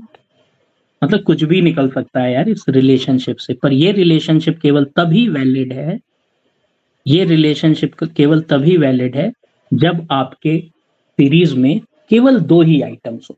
ठीक है, इसको एक बार वेरीफाई करके देखते हैं, एक एग्जाम्पल से इस बात को वेरीफाई करके देखते हैं कि क्या वाकई में ये रिलेशनशिप एग्जिस्ट करती है। तो माना मेरे पास एक डेटा सेट है जिसमें सिर्फ दो ही आइटम है, माना 2 और इस डेटा सेट का अर्थमेटिक मीन निकालता हूं, सिग्मा एक्स अपॉन एन। 2 और 8 यानी कि 10, तो 10 डिवाइडेड बाय 2, अर्थमेटिक मीन तो 5 आ रहा है। ज्योमेट्रिक मीन निकालता हूं, ज्योमेट्रिक मीन होगा स्क्वायर रूट ऑफ 2 इंटू 8। भाई अगर दो आइटम है तो दोनों के प्रोडक्ट का स्क्वायर रूट, यानी कि स्क्वायर रूट ऑफ 16। 16 का स्क्वायर रूट होता है 4, यानी ज्योमेट्रिक मीन 4 आ रहा है। अगर मैं हार्मोनिक मीन कैलकुलेट करूं तो हार्मोनिक मीन होता है reciprocal of sigma reciprocal x upon N. तो reciprocal of sigma reciprocal x के लिए पहले तो रेसिप्रोकल निकालना होगा। 2 का रेसिप्रोकल 1/2 यानी कि 0.5, 8 का रेसिप्रोकल यानी 1/8 यानी 0.125, टोटल हो गया 0.625। तो 0.625 डिवाइडेड बाय 2, तो रेसिप्रोकल ऑफ 0.625 डिवाइडेड बाय 2 0.3125, और इसका दोबारा रेसिप्रोकल लेंगे तो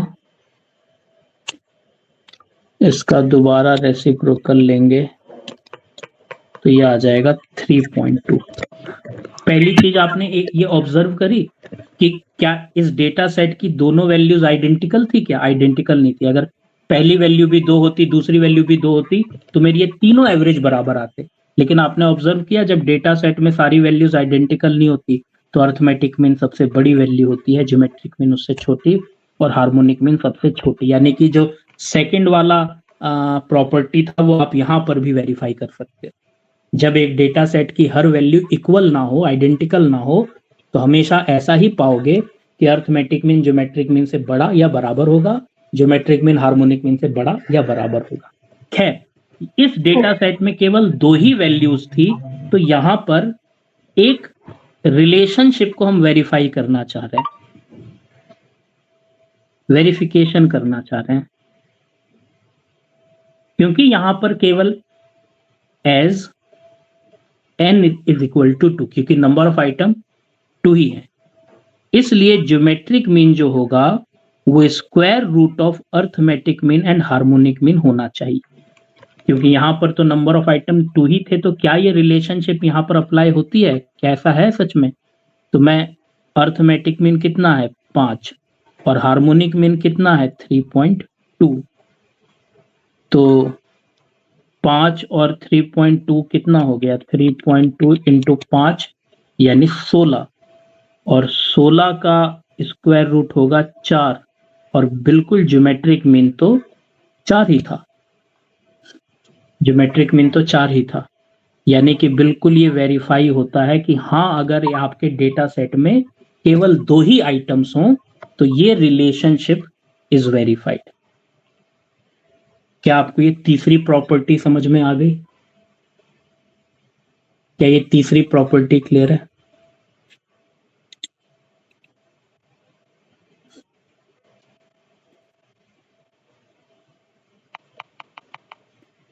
अब थोड़ा सा true false. When there is only 2 items in the series, अगर आपके सीरीज में केवल 2 ही आइटम्स हों तो geometric mean will be the square root of arithmetic mean and harmonic mean. True और फॉल्स? ट्रू और false? True, square root of arithmetic mean and, है ना? अच्छा, square of geometric mean will be the product of arithmetic mean and harmonic mean. True or false?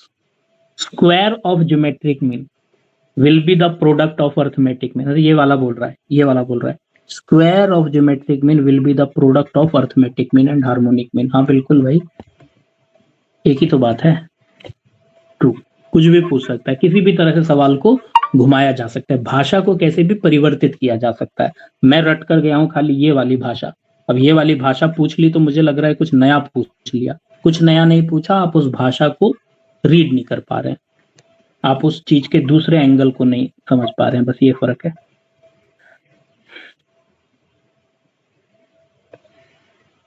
कुछ MCQs के जवाब दो।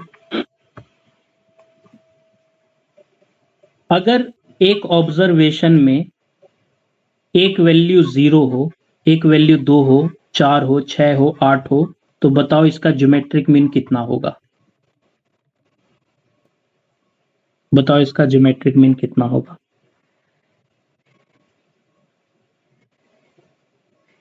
मुझे मालूम है कि आप डी और बी में कंफ्यूज होंगे। अच्छा, क्या 0 भी एक वैल्यू होती है? क्या 0 भी एक वैल्यू होती है? 0 भी एक फिगर है? जीरो भी एक फिगर है। तो अगर मैं ज्योमेट्रिक मीन निकालूंगा 0 का, 2 का, 4 का, ये मल्टीप्लिकेशन होगा ना, मल्टीप्लिकेशन 6 का, 8 का, और क्योंकि 5 है तो फिफ्थ रूट निकालूंगा। तो क्योंकि एक वैल्यू 0 होगी तो मेरा ज्योमेट्रिक मीन 0 हो जाएगा। एक वैल्यू के 0 होने से मेरा आंसर 0 हो जाएगा, यानी कि ज्योमेट्रिक मीन निकल नहीं पाएगा, लेकिन उसकी फिगर तो आएगी ना एक 0। एक वैल्यू के 0 होने से मेरा ज्योमेट्रिक मीन 0 आएगा, एक फिगर तो आएगी, उसकी 0 आएगी, लेकिन वो फिगर किसी काम की नहीं है, क्योंकि ऐसा हो नहीं सकता कि इस डेटा सेट का एवरेज 0 हो। इसीलिए हम कहते हैं कि ज्योमेट्रिक मीन इल डिफाइंड रहेगा, क्योंकि अगर किसी डेटा सेट में एक फिगर 0 है तो उसका आंसर भी 0 होगा। अच्छा, अगर मेरे डेटा सेट में कोई वैल्यू माइनस में है, मेन हाईलाइट यही है, तो बताओ इसका ज्योमेट्रिक मीन कितना होगा? 0 होगा, नन होगा, 4 होगा, या अरे अब कैसे 0 होगा भाई? अब कैसे 0 होगा? 0 कहाँ है मेरे डेटा सेट में? कोई 0 आएगा इसका आंसर? इसका आंसर ही नहीं आएगा, क्योंकि माइनस का तो रूट ही नहीं निकल सकता। तो ये कंफ्यूजन होती है, इसलिए एमसीक्यूज डाला हुआ है। मैंने आपको ज्योमेट्रिक मीन की प्रॉपर्टी में पढ़ाया था कि भाई अगर आपके डेटा सेट में 0 या कोई माइनस वैल्यू है तो ज्योमेट्रिक मीन नहीं निकल सकता, इल डिफाइंड रहेगा। लेकिन अगर टेक्निकली पूछा जाए कि मेरे डेटा सेट में सारी एक वैल्यू 0 है तो मेरा ज्योमेट्रिक मीन 0 होगा, और अगर कोई वैल्यू माइनस में है तो ज्योमेट्रिक मीन निकल ही नहीं सकता। 0 और 4 या 6 आने का तो सवाल ही नहीं होता, ज्योमेट्रिक मीन माइनस के साथ कैलकुलेट ही नहीं हो सकता। क्या आपको समझ में आया ये 2 एमसीक्यूज क्यों दिए गए हैं? एक कंफ्यूजन को दूर करने के लिए, है ना, कि आप 0 और नन में कंफ्यूज ना हो जाओ, मतलब दोनों के अलग अलग। बताओ इनमें से कौन सा रिलेशनशिप ट्रू है? कौन सा रिलेशनशिप ट्रू है? कौन सा वाला रिलेशनशिप ट्रू है? तीसरा वाला रिलेशनशिप ट्रू है। ट्रू तो ये भी है, मगर मोर एप्रोप्रिएट ये कंप्लीट रिलेशनशिप को एक्सप्रेस करता है बिंदु नंबर 3। अब एक छोटा सा एड ऑन, मतलब एक छोटा सा एक्स्ट्रा पॉइंट, चैप्टर से रिलेटेड कुछ एक्स्ट्रा पॉइंट।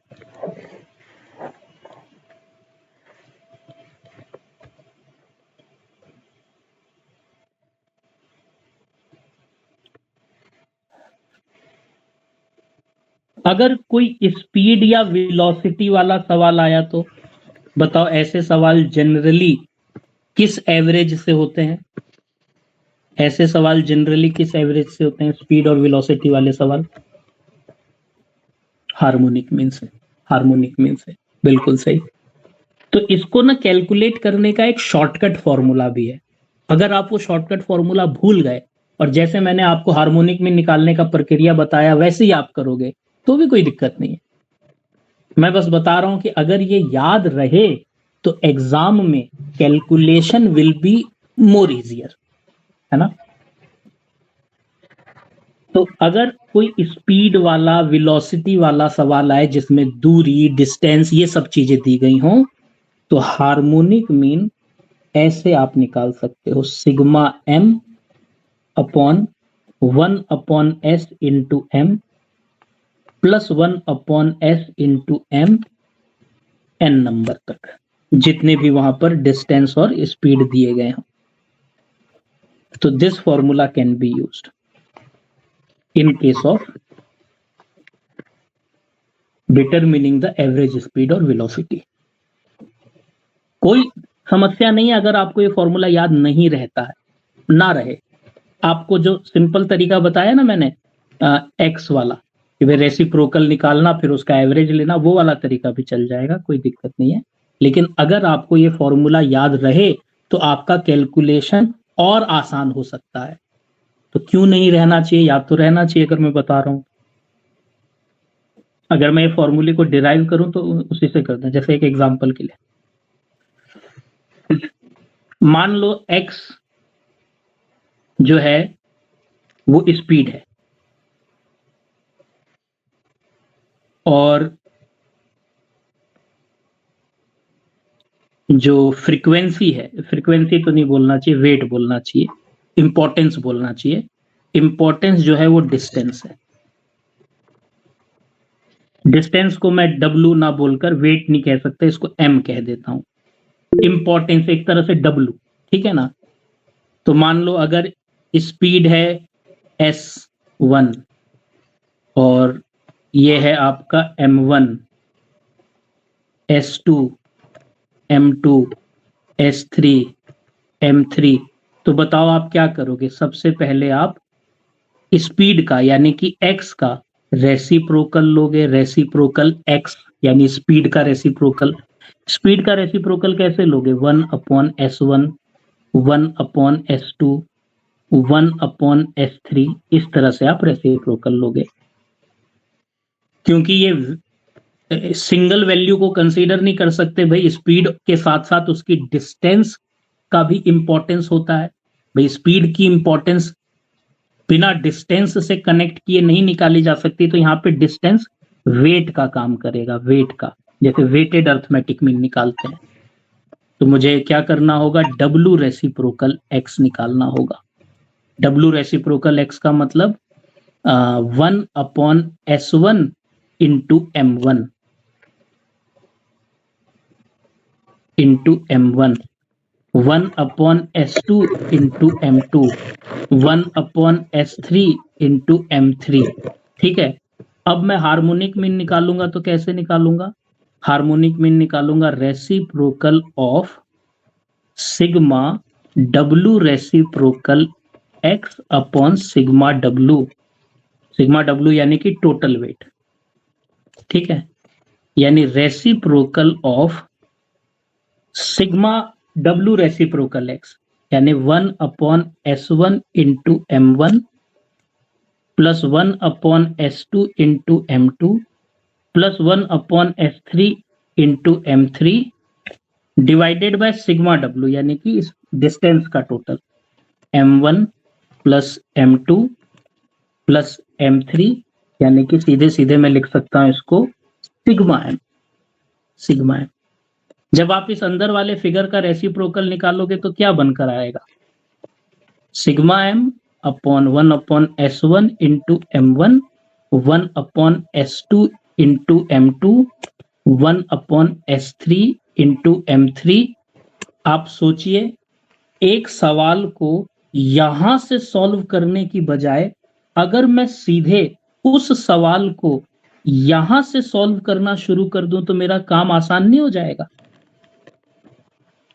अगर मैं किसी सवाल को यहां से शुरू करने की बजाय सीधे यहां से करना शुरू कर दूं तो मैं आंसर तक जल्दी नहीं पहुंच जाऊंगा। तो इसीलिए मैंने सीधे यही वाला फॉर्मूला यहां पर लिखवाया। क्या आपको समझ में आ रहा है कि सेम ही चीज है?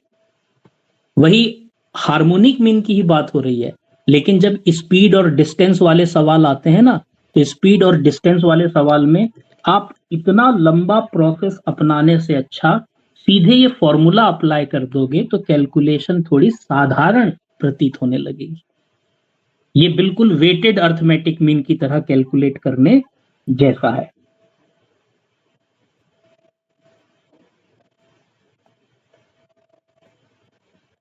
क्या आपको ये फॉर्मूला कैसे बना ये समझ में आया? मेरा बस यही कहने का मकसद है कि आपको ये फॉर्मूला याद होना चाहिए, क्योंकि आपके पास एग्जाम में इतना समय नहीं होगा कि मैं इस तरह से फॉर्मूले को रिकवर करूं। अगर मुझे एग्जाम में फॉर्मूला याद नहीं रहेगा तो फिर मुझे तो कैलकुलेशन को यहीं से शुरू करना होगा, फिर समय ज्यादा लगेगा। लेकिन अगर आपको ये फॉर्मूला याद होगा तो आपका काम कम समय में जल्दी हो जाएगा। तो अगर आप फॉर्मूला याद रखोगे तो ही बेहतर है। इसलिए मैंने आपसे कहा था कि कई बार ना मेरी कही हुई चीज, क्योंकि कम समय में कई बार मैं कुछ ऐसा बोल सकता हूं जो आपको अजीब लगेगा।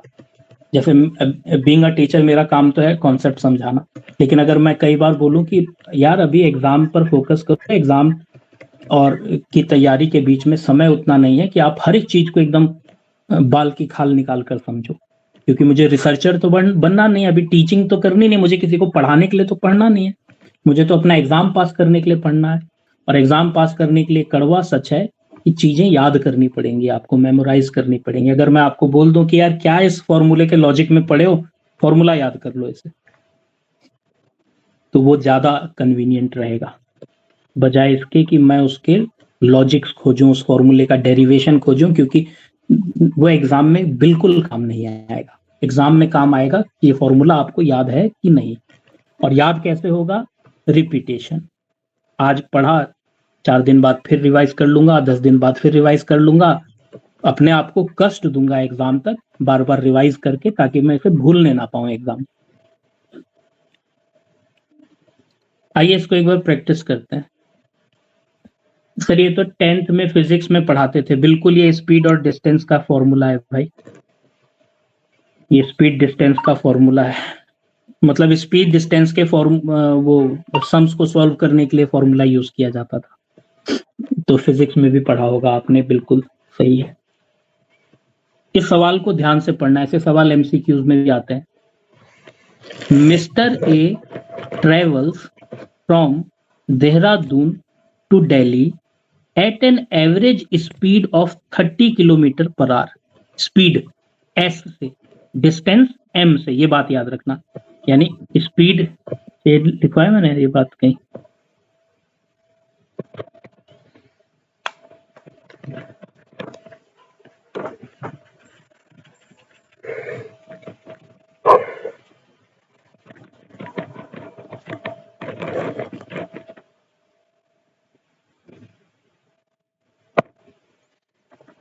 भाई स्पीड आपको कैसे दिया रहेगा?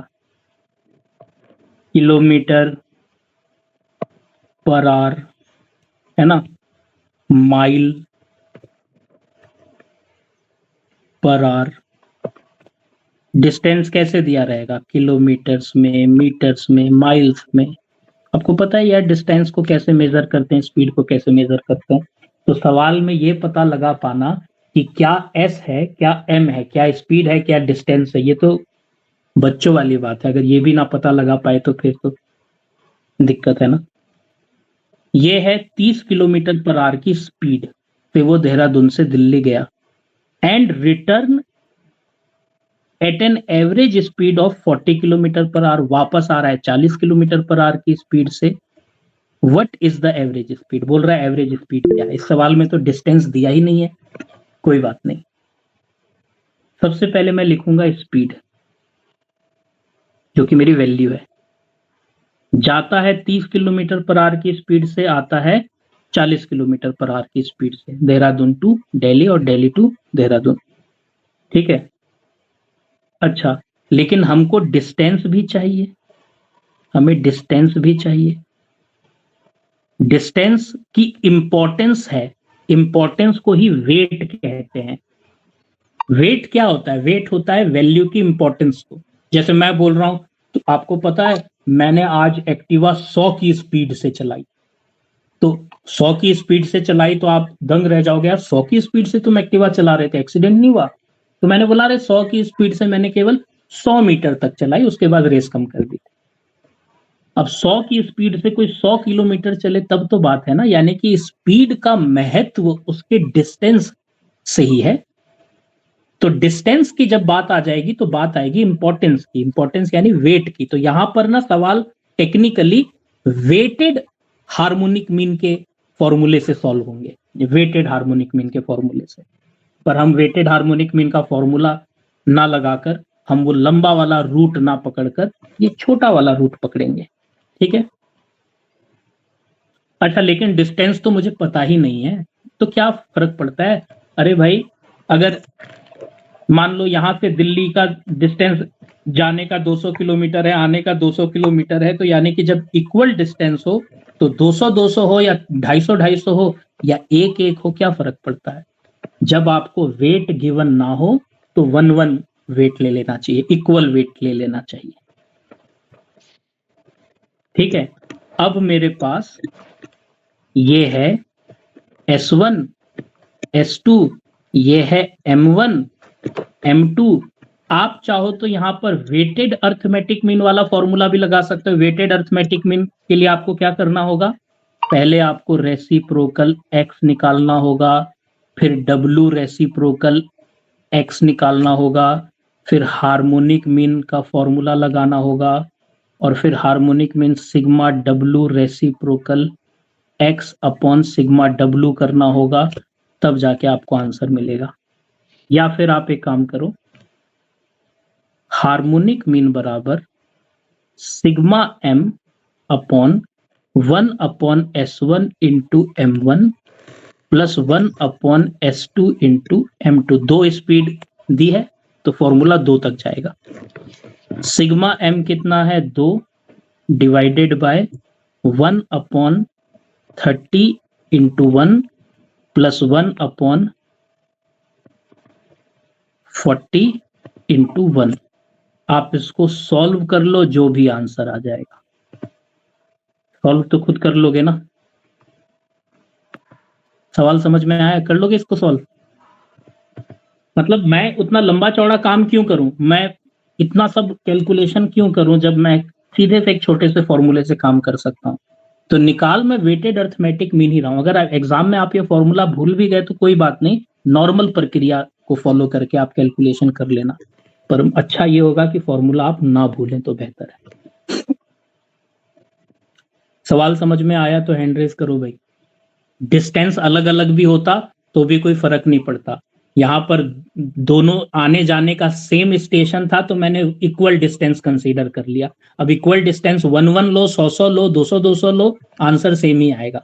तो जब आंसर सेम ही आना है तो 1-1 लो ना, अपनी कैलकुलेशन को क्यों बढ़ाऊं मैं। लेकिन ऐसा भी हो सकता था कि गया 200 किलोमीटर, आया 250 किलोमीटर, तो फिर उस केस में जैसे ये वाला सवाल है, एक व्यक्ति ए से बी स्टेशन तक 50 किलोमीटर का सफर तय करता। एक बस जो है ए से बी स्टेशन तक 50 किलोमीटर चलती है 25 किलोमीटर की स्पीड से, 25 किलोमीटर पर आवर की स्पीड से। बी से सी स्टेशन तक 30 किलोमीटर चलती है 30 किलोमीटर पर आवर की स्पीड से। फिर सी से ए स्टेशन तक यानी वापस लौट रही है 75 किलोमीटर 35 किलोमीटर पर आवर की स्पीड से। समझ लो जैसे स्पीड की बात हो रही है तो ये हो गया S1, S2, S3, M1, M2, M3। बोल रहा है एवरेज स्पीड निकालो, ठीक है। तो एवरेज स्पीड निकालने के लिए मैं क्या करूंगा, harmonic mean sigma m upon 1 upon S1 into M1 plus 1 upon S2 into M2 1 upon S3 into M3। 3 speed 3 distance है तो 3 तक ये फॉर्मूला एक्सटेंड हुआ। सॉल्व कर लोगे ना। जो भी क्वेश्चन मैंने अनसॉल्व रखे हैं आप उनको घर में सॉल्व करना भाई। कैलकुलेशन घर में करो ना, समय वहां पर इन्वेस्ट होगा। यहाँ पे हर कैलकुलेशन को करने लगा तो फिर तो मैंने एक दिन में करवा लिया ये टॉपिक। मेरे हिसाब से हार्मोनिक मीन में जितना मुझे बताना चाहिए था मैंने सब बता दिया। अगर हार्मोनिक मीन समझ में आया तो हैंड रेस करो, ये टॉपिक समाप्त हुआ। मेजर ऑफ सेंट्रल टेंडेंसी वाला टॉपिक समाप्त हुआ।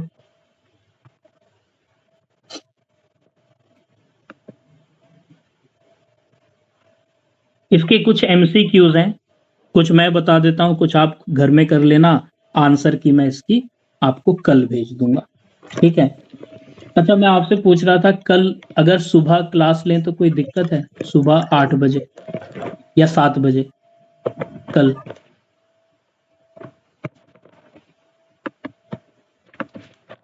आकाश ने आंसर भी बता दिया है भाई 30.4। कल की क्लास सुबह ले लें?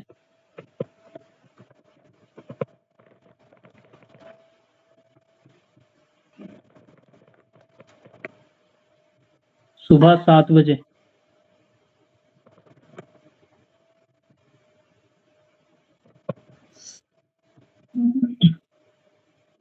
तो एक काम करते हैं 7 भी नहीं 8 भी नहीं, सुबह 7:30 बजे से क्लास लेता हूँ, क्योंकि कल मैं बहुत इंपॉर्टेंट चीज पढ़ाऊंगा। मैंने कहा था ना कि जब मेजर ऑफ सेंट्रल टेंडेंसी खत्म हो जाएगा तो पार्टीशन वैल्यू पढ़ाऊंगा और एक ही दिन में पूरा करवा दूंगा। और पार्टीशन वैल्यू के बिना आप मंडे की क्लास इमेजिन ही नहीं कर सकते, मतलब आगे पार्टीशन वैल्यू की बहुत जरूरत पड़ेगी। तो मैं नहीं चाहता कि पार्टीशन वैल्यू कोई भी मिस करे, क्योंकि वो एक ही क्लास में खत्म करवा दूंगा टॉपिक।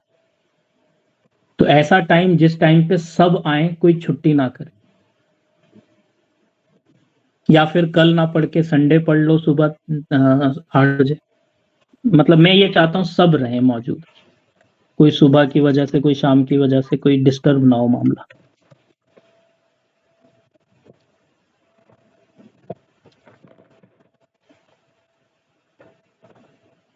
कल 7:30 बजे, ठीक। कल 7:30 बजे, कल 7:30 बजे अभी ग्रुप में भी बोल दूंगा। कितनों की बात मानो यार, कुछ कह रहे हैं कि शाम की जगह सुबह पढ़ा दो, सुबह 7 बजे बोलो तो 8, 8 बोलो तो 7:30, मतलब बहुत कंफ्यूजन है, सबकी बात नहीं मान सकता। तो इसीलिए कुछ लोगों को निराश करते हुए मैं बोलूंगा कि कल सुबह 7:30 बजे पढ़ाऊंगा, मैनेज कर लेना आने का, है ना। पार्टीशन वैल्यूज पढ़ाऊंगा।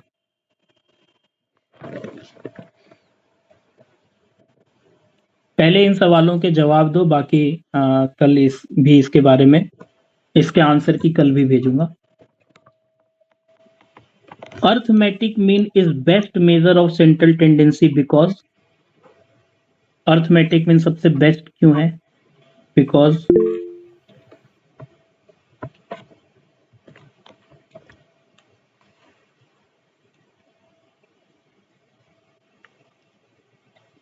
Because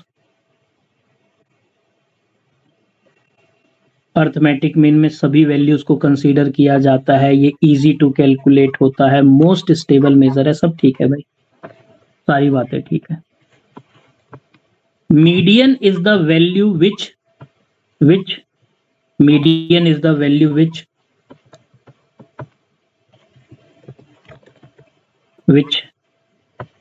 two parts. अच्छा, जो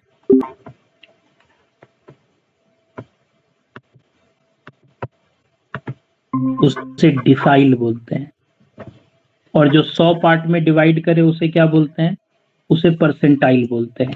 8 पार्ट में डिवाइड करे तो 8 पार्ट का कोई पार्टीशन वैल्यू नहीं होता, 4 पार्ट को क्वार्टाइल बोलते हैं। जो एक सीरीज को 4 पार्ट में डिवाइड करे उसे क्वार्टाइल बोलते हैं। डिसाइल क्या होता है, परसेंटाइल क्या होता है, क्वार्टाइल क्या होता है, कल के क्लास में सारी चीजें बताऊंगा, ठीक है।